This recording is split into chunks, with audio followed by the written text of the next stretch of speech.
तपाईँ पनि चाहनुहुन्छ कि इनड्राइभबाट तपाईँहरू पैसा कमाउनु राइडर गर्नको लागि भने तपाईँहरू सबभन्दा पहिला इनड्राइभ भन्ने एप्लिकेसन डाउनलोड गर्नुहोस् प्ले स्टोरबाट। जस्तै तपाईँहरू प्ले स्टोरमा जानुहुन्छ, जस्तै मैले यहाँ प्ले स्टोर छ, सबै मोबाइलमा हुन्छ जनरली, तपाईँहरू यहाँ खोज्न सक्नुहुन्छ। जहाँ प्ले स्टोर आइसकेपछि तपाईँहरू यहाँ इनड्राइभ लेख्नुहोस्। इनड्राइभ लेख्न बित्तिकै तपाईँहरू होइन यहाँ इनड्राइभ भनेर आउँछन्। अनि इनड्राइभ जुन छ यो एप्लिकेसन तलमा यस्तो खाले लोगो आउँछन्, यो चाहिँ तपाईँहरू डाउनलोड गर्नुहोस्। जस्तै यहाँ टच गरेर मैले अलरेडी चाहिँ डाउनलोड गरिसकेको छु, मैले ओपनमा टच गरिदिएँ।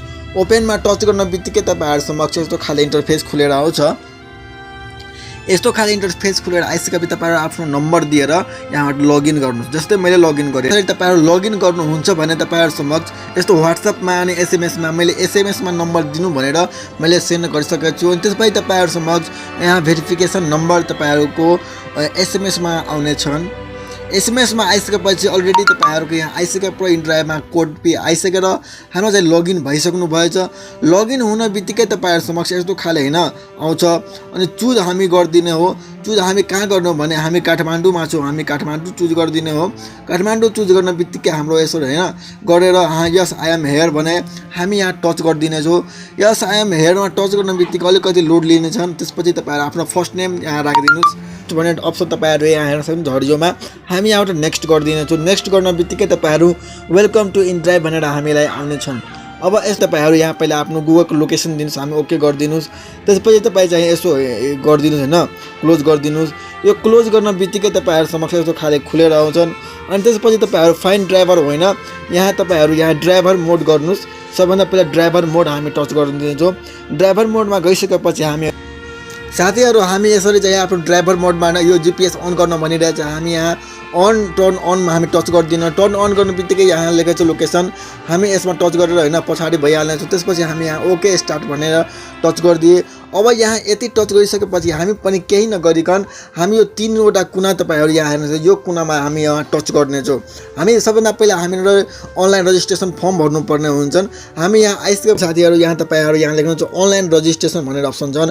हामी अनलाइन रजिस्ट्रेसन फर्ममा हामी यहाँ टच गरिदिनेछौँ। यसमा टच गर्न बित्तिकै तपाईँहरू यहाँ यो चाहिँ 3वटा तपाईँहरू यहाँ हेर्न सक्नुहुन्छ साथीहरू। जुन यो छ यो चाहिँ तपाईँहरू कुनै सिटीबाट मान्छे उठाउनुहुन्छ भने अनि कुनै काउन्टरमा कुनै ठाउँमा गएर छोड्ने हो। यो सिटी टु सिटी जस्तै तपाईँहरू यो सिटीबाट होइन अब अर्कै अब विराटनगर लग्नुभयो कसैलाई होइन, काठमाडौँबाट तपाईँहरू कसैलाई अनि तपाईँहरू पोखरा लग्नुभयो त्यस्तो चाहिँ छ। अनि त्यसपछि तपाईँहरू यहाँ फ्लाइटको पनि छन्। अनि फ्लाइट पनि यहाँ नगरिकन तपाईँहरू फर्स्टमै हामी जुन चाहिँ सिटी टु काउन्टर हामी यसमा टच गरिदिन्छौँ। यसमा टच गर्न बित्तिकै सबभन्दा पहिला हामीलाई यस्तो खाले इन्टरफेस खुलेर आउँछन्। जुनमा हामी यस्तो खाले इन्टरफेस खुलेर आइसकेपछि तपाईँहरू यहाँ के को लागि मोटरसाइकलको लागि हुन्छ, कारको लागि हुन्छ, अटो रिक्साको लागि हुन्छ, अनि कोरियरको लागि तपाईँहरू गर्नुहुन्छ। हामी चाहिँ मोटरसाइकलको लागि राइडरको लागि हो, मोटरसाइकल हामी टच गरिदिन्छौँ। यसमा टच गर्न बित्तिकै साथीहरू तपाईँहरू आफ्नो जनरल इन्फर्मेसन दिनुपर्छ। अनि फर्स्टमा तपाईँहरू 1 बाई 1 गरेर कसरी रजिस्ट्रेसन गर्ने हो त्यो सबै प्रक्रिया तपाईँहरूलाई बताउनेछन्। अनि यसमा चाहिँ तपाईँहरू कसरी कुन ट्रिकबाट भेरिफाई गर्न सक्नुहुन्छ। कुनै पनि समस्या नभएर तपाईँहरूलाई लास्टसम्म मेरो स्किप नगरिकन हेर्नुहोस्। सबभन्दा बेसिक इन्फर्मेसन छ तपाईँहरू यसमा टच गर्दै। बेसिक इन्फर्मेसनमा तपाईँ बेसिक आफ्नो नाम लेख्नुहोस्, फर्स्ट नाम last name, date of birth अनि जिमेल चाहिँ अप्सनल छ। अनि त्यसपछि तपाईँहरू नेक्स्टमा टच गरिदिनुहोस्। तपाईँहरू चाहिँ आफ्नो फोटो पनि यहाँ लगाइदिनु होला। अनि यति भइसकेपछि हामी यो क्लोज गरिदिनेछौँ, हामी होइन ब्याक गरिदिनेछौँ। यहाँबाट ब्याक भइसकेपछि हामी फेरि यो जनरल इन्फर्मेसन त भयो साथीहरू। अब हामी चाहिँ यहाँ ड्राइभर लाइसेन्स भनेर अप्सन छ, हामी यसमा टच गरिसक्नु भएछ भने त्यो पनि दिनुहोस्। तपाईँहरू होइन अब न्यू लाइसेन्स बनाउनु भएछ जुन कार्डवाला हुन्छन्, हाम्रो जुन सानो पेपर जस्तो नै हुन्छ 1500 पैसा बुझाएको त्यो पनि छ तपाईँसित भने तपाईँहरू त्यो पनि दिनुहोस्। अनि तपाईँ आफ्नो लाइसेन्स नम्बर यहाँ लेख्नुहोस्। अनि त्यसपछि हामी अलिकति तल आउनेछौँ। यहाँ फ्रन्ट साइडमा लेखेको छ, यहाँ अप्सनल मात्र दिएको छ, तर कहिलेकाहीँ चाहिँ यहाँ एरर हेराइरहेको हुन्छ किनभने मैले 2-3वटा गरिसकेको त्यही भएर। यहाँ चाहिँ तपाईँ आफ्नो नागरिकता फोटो हाल्नुहोस्, नत्र तपाईँहरू आफ्नो पासपोर्टको फोटो हाल्नुहोस्। यहाँ यति भइसकेपछि यहाँबाट डन गरिदिनुहोस्। त्यसपछि हामी अलिकति फेरि पछाडि आउनेछौँ। यो हाम्रो 2टा सेसन चाहिँ हामी पुरा गरिसक्यौँ। त्यसपछि हाम्रो छ आइडी कन्फर्मेसन। हामी आइडी कन्फर्मेसनमा टच गरिदिनेछौँ। त्यसपछि तपाईँहरू आफ्नो नागरिकता होइन तपाईँहरूसित स्मार्ट कार्ड छ भने तपाईँहरू आफ्नो स्मार्ट कार्ड अगाडिमा यसो राखेर तपाईँहरू फोटो खिच्नुहोस्। नभए तपाईँहरू आफ्नो नागरिकताको फोटो यसरी लिएर होइन तपाईँहरू क्लियर फोटो होइन लिनुहोस् अनि यसमा चाहिँ अपलोड गरिदिनुहोस्। अब यसमा अपलोड गरिसकेपछि यहाँ डन लेखेको छ तलमा, यहाँ हामी डन गरिदिनेछौँ।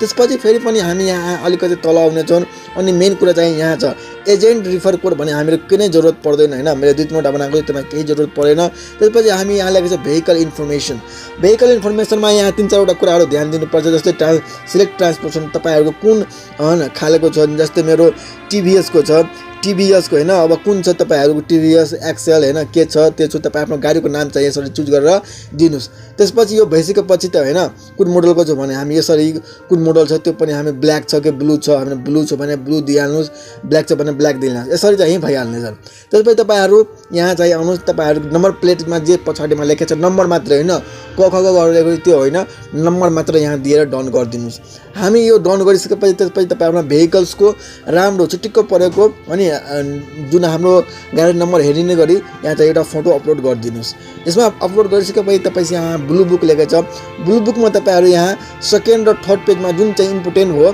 पहिला सेकेन्डको पेज दिनुस् अनि यसमा भेरिफाई गर्नुस् सेकेन्डको पेजबाट हुँदैन भने त थर्डको पेज चाहिँ यहाँ दिनुस् त्यसपछि तपाईहरु ब्लू बुकको 9th पेज दिनुस् अनि त्यसमा तपाईको पुरो डिटेल गाडीको डिटेलहरु हुन्छ त्यो चाहिँ यहाँ दिएर कन्फर्म यहाँ डन लेखेको छ पछाडीमा साथीहरु यहाँ अलिकति अनि त्यसपछि तपाईहरु कुन इयरमा ड्राइभिङ लाइसेन्स त्यो गाडी निकाल्नु भएको छ यहाँ लेखेको छ भेहिकल्स प्रोडक्सन इयर कुन इयरमा 2022 मा लिनु भएछ केमा लिनु भएछ त्यही चाहिँ यहाँ दिएर यहाँ डन गरिदिनु यो डन गरिसकेपछि तपाईहरु हैन सबमिट भएर जान्छन् अनि यसमा भन्छ कि 4 घण्टा पछि तपाईहरु यसमा पनि यहाँ रिजेक्ट हुन्छ कि के हुन्छ 4 घण्टा त लाग्दैन 2-3 घण्टामा नै उनीहरुको रिप्लाई आउनेछन् अनि केही मिस्टेक भयो भने साथीहरु हैन अब यहाँ चाहिँ एरर हेराउनु छ अनि एरर तपाईहरु सच्याएर फेरि रिएप्लाई पनि गर्न सक्नुहुन्छ अनि तपाईहरु लास्ट हैन रिएप्लाई गर्दा तपाईहरु सकिरहेको छैन भने तपाईहरु यहाँ केही नगरिकन हामी क्लोज गरिदिनु छौ यहाँ हामी केही नगरिकन तपाईहरु यहाँ सपोर्ट लेखेको छ सपोर्टमा हामी किनभने एकपल्ट मलाई धेरै मैले ट्राई गरे भएन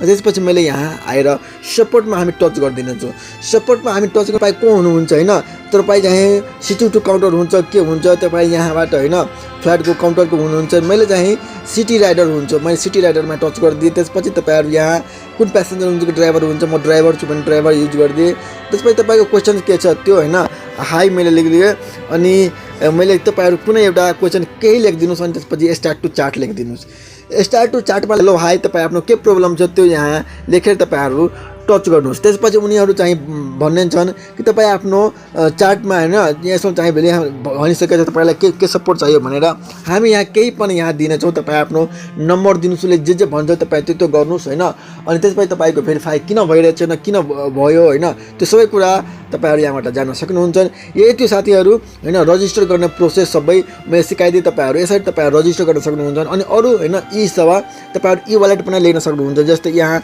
ई वालेट भनेको तपाईहरु अनलाइन पेमेन्ट पनि लिन सक्नुहुन्छ कि हुन्न भनेर यस हामी लिन सक्छौं भनेर यहाँ लिन सक्छौं भनेर हामी टच गरिदियो यसमा त्यसपछि यहाँ हैन यहाँ त्यसपछि अहिले भेरिफाई भएको छ के तपाईहरु एप्लाई गरेपछि भेरिफाई हुन्छ यो भयो सबै तपाईहरु रजिस्ट्रेसन गर्ने प्रोसेस तपाईहरुलाई अब अर्को भिडियोमा तपाईहरु बताउने छु रजिस्टर भइसकेपछि तपाईहरु चाहिँ कसरी रिक्वेस्ट एक्सेप्ट गर्ने कसरी ए र बी सबै प्रक्रिया पनि तपाईहरुलाई अर्को भिडियोमा बताउने छु तपाईहरु चाहिँ त्यसलाई सब मेरो भिडियो च्यानल सब्स्क्राइब गरेर राख्नुस् हैन यस्तो खाली इन्फर्मेसन अनि टेक्निकल भिडियोहरु तपाईहरु समक्ष म लाइरहेको छु तपाईहरुलाई पनि कुनै जिज्ञासा छ भने तपाईहरु कमेन्ट गरेर सोध्न सक्नुहुन्छ थ्यांक यू